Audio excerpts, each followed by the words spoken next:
In a little bit, we're all going to get to know each other a little bit better. A wonderful exercise and kind of a game that Melissa has prepared for us. And it's on the theme of wonder, as I mentioned, our monthly theme. And as we go through the rest of this time together, I hope that you think of many, many things that bring you wonder. My grandmother taught me a phrase long ago, "It's a wonder." Something she would say almost daily about something or other, especially when something good happened, or something unexpected, or something that was maybe just a bit tolerable. She also would say this every time I would complain, let's say about liver and peas. Well, it's a wonder we have any food at all.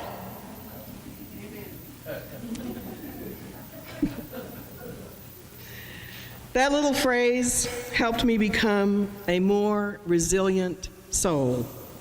It taught me perspective, to first count my blessings and to realize that there's almost always someone with a bigger problem than mine. It taught me about faith and hope, to understand that there will always be another step to take, to have some faith in the world around me, to have some faith in people, and some gratitude for the ongoing experiment of life. And of course, it taught me to wonder when I was a little girl, to see all the amazing things around me, the butterflies and the birds, the horned toads and the worms, the roses and the dandelions, the clouds and the wind. So here are some more wonderments. It's a wonder that I even got here today.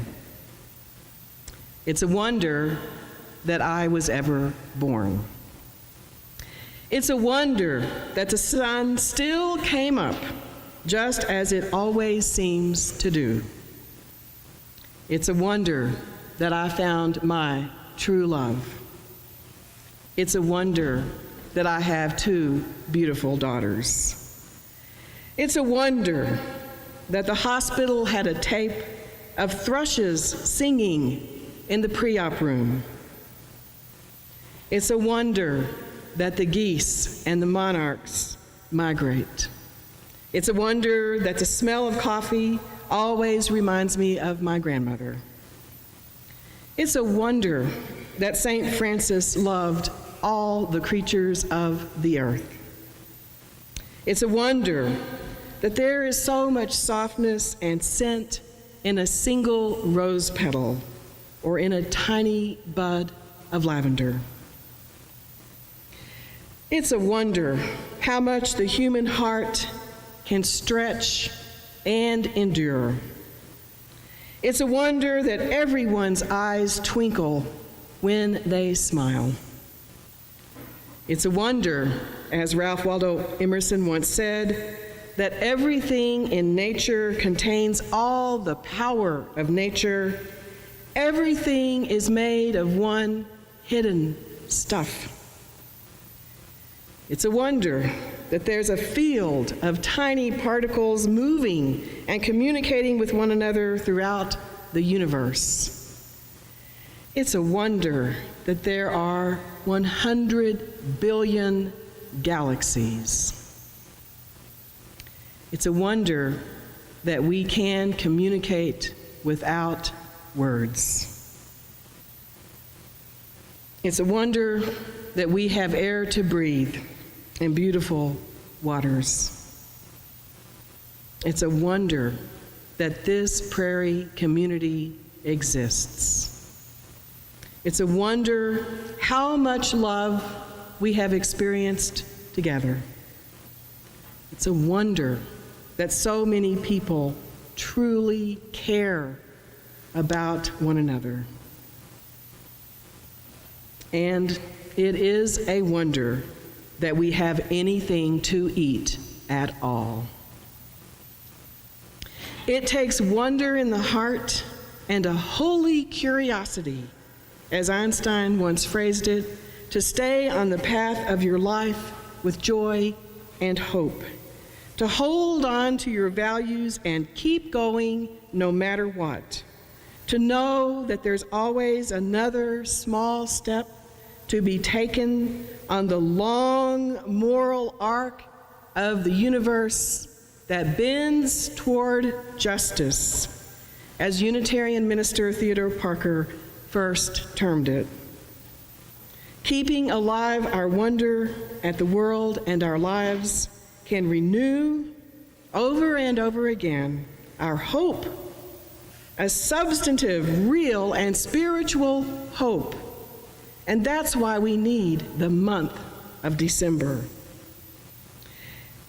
In The Impossible Will Take a Little While, minister and social activist Paul Loeb writes, "Our mission is to plant ourselves at the gates of hope, not the prudent gates of optimism, which are somewhat narrower, nor the stalwart, boring gates of common sense, nor the cheerful, flimsy garden gate of everything is gonna be all right, but a different, sometimes lonely place, the place of truth-telling about your own soul first of all and its condition, the place of resistance and defiance, the piece of ground from which you see the world both as it is and as it could be, as it will be, the place from which you glimpse not only struggle, but joy in the struggle. And at this gate of hope," he concludes, "we stand there beckoning and calling, telling people what we are seeing and asking people, what do you see?" May we never cease to look through the eyes of wonder and through our souls of hope at all that is in the world as it is, imagining sometimes what could be, and seeing it in our mind's eyes as it one day will be. Amen.